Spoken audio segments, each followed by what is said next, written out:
انما يخشى اللہ من عباده العلماء۔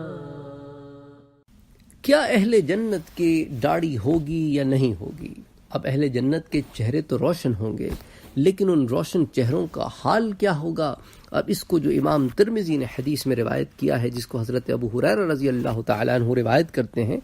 وہ کہتے ہیں کہ اہل جنت، حضور نے فرمایا کہ اہل جنت اجرد اور امرد ہوں گے، ان کی آنکھیں ایسی حسین ہوں گی کہ بغیر سرما لگائے سرمگی معلوم ہوں گی، نہ ان کی جوانی فنا ہوگی، نہ ان کے کپڑے پرانے ہوں گے۔ اب علماء نے اہل جنت جو اجرد و امرد ہوں گے،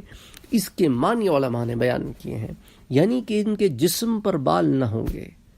اور سب مرد عورت بے داڑھی کے ہوں گے۔ جسم پر بال نہ ہونے کے دو مطلب ہو سکتے ہیں، ایک تو یہ کہ سر کے بالوں کے علاوہ اور یہ جو بھویں ہیں ان کے بالوں کے علاوہ کسی بھی جگہ بال نہ ہوں گے،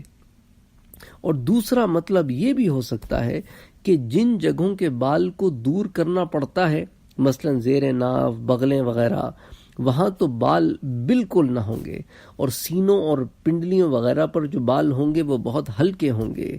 خوب بھرے ہوئے نہ ہوں گے، جن سے ان کی کھال کی خوبصورتی دبے گی نہیں۔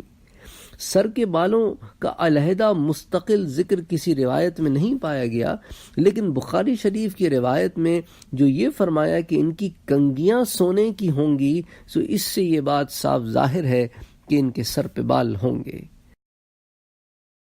وفوق كل ذي علم